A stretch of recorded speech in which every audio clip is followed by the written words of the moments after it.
By late afternoon, the road was unfurling in a hypnotic grey ribbon in front of Laura's eyes. Hour after hour of traffic jams and roadworks had delayed them, and they were much later than Robbie had planned. Laura hoped they didn't have much further to go. She felt sick. A greasy breakfast at a roadside diner had been followed by a lunchtime car picnic of chocolates, chips and ice cream. Laura suspected that Robbie, a gentle, genial man who'd been driving for Sylvan Meadows since he was old enough to earn his licence and was soon to retire, was under orders from Matron to give her as many treats as possible. Much to Laura's surprise, Matron had been quite tearful at their parting. "You'll be sorely missed," she said, standing ankle-deep in snow to give Laura a hug. "Really?" asked Laura disbelievingly. She felt a momentary pang. Sylvan Meadows had its imperfections, but it was the only real home she'd ever known. The staff were kind, and some of them had really cared for her. She'd heard horror stories from other girls about Oliver Twist-style orphanages, but Sylvan Meadows wasn't one of them. If she hadn't had big dreams and plans, she'd have probably been perfectly content there. Matron squeezed her hand. "Hush now. You know Sylvan Meadows won't be the same. You have a spirit about you that's given life to this place. But we'll fear for you, or at least I will. It's those books of yours. They've filled your head with unrealistic expectations." Laura said teasingly, "What about those romance novels you're always reading with the tall, dark, muscly men on the front? Don't see too many of them around here. Only Dr. Simons with the comb over and the odd bin man." "That's different." "Why?" Matron smiled thinly. "That," she said, "is one word I won't miss." Now, as every mile carried her closer to her unknown future, Laura wondered if she was doing the right thing by leaving. Not, she supposed, that she had a choice. You couldn't turn down uncles the way you could turn down wealthy chihuahua-toting strangers who just wanted another toy to add to their collection. She wound her window down a fraction and looked out at Cornwall. A short while ago they'd crossed the county border. The bitter wind made her stomach feel better, but a portion of her thigh went numb. She closed it again. Robbie looked at her. "Nervous?" he asked. "No," said Laura, which was partially true, because she couldn't decide if she was nervous, excited, or both. She kept trying to picture her uncle. She imagined him as a taller, broader, older version of her mother. His skin would be weathered from the sun and sea, and he'd own a sailboat and live in a converted boathouse with a border collie named Scruff. At weekends he'd take Laura on trips to secret islands. He'd be a spy, or a round-the-world yachtsman, or a dolphin trainer. A voice in her head reminded her, or he might be a one-eyed tyrant. But she closed the door on that thought. In the ordinary course of events, social services would have insisted that she met her uncle at least once before moving in with him, but the obstacles and distances involved had proved insurmountable. The saga had dragged on for months, just when it seemed that red tape would scupper the whole thing and Laura would be at Sylvan Meadows for years to come. Social services had received a great sheaf of character references from her uncle. These were from sources so influential and of such high moral standing that overnight the powers that be decided there was no better person in the whole of the United Kingdom to provide a home for Laura. After she and her uncle had independently declared themselves happy to live with one another, the deal was sealed. Smugglers, moonshiners, highwaymen, gun runners and ghosts, Robbie was saying. "What?" said Laura, coming back to the present with a jolt. "I was just remarking that not long ago we'd have taken our lives in our hands crossing Bodmin Moor. It was so rife with smugglers and other scary folk." Robbie took one hand off the steering wheel and made a sweeping gesture. "Even now, you wouldn't want to be alone out here after dark." Laura stared at the landscape framed by the windscreen. The dying light of the winter sun had been all but extinguished by the black threat of an oncoming storm. But it was still possible to make out the contours of the moor and the twisted trees and downcast sheep that dotted it. An air of gloom rose from it like a cloud.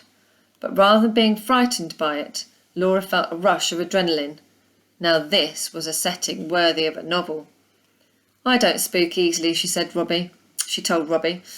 He raised his eyebrows but didn't say anything. The storm moved in soon afterwards. Within minutes, driving rain had reduced visibility to almost zero. The wind shook the car. To Laura, the last hour of their journey seemed to take forever. She dozed through some of it. When she came to and saw the sign for St. Ives, she wasn't sure if she was dreaming. Shortly afterwards, they rounded a bend and she saw the town for the first time, a finger of twinkling lights jutting into the raging ocean far below. Boats tossed in the harbour, and there was a lighthouse at the tip of the pier. Robbie guided the car down a steep hill, through twisting streets lined with fishermen's cottages, bakeries, advertising Cornish pasties and shops selling surfwear. There was no sign of life. The storm had driven everyone but the seagulls indoors. When they reached a walled garden, Robbie accelerated up a hill. Laura caught a glimpse of palm trees twisting in the wind like carnival headdresses. Higher and higher the car went, rattling over the cobblestones. At the top they rounded a corner to see a row of Victorian houses. On the slope to the right sprawled a cemetery. Below that, the oily black sea seethed in the gale. Silvery waves steamrolled up to the shore and crashed onto the beach.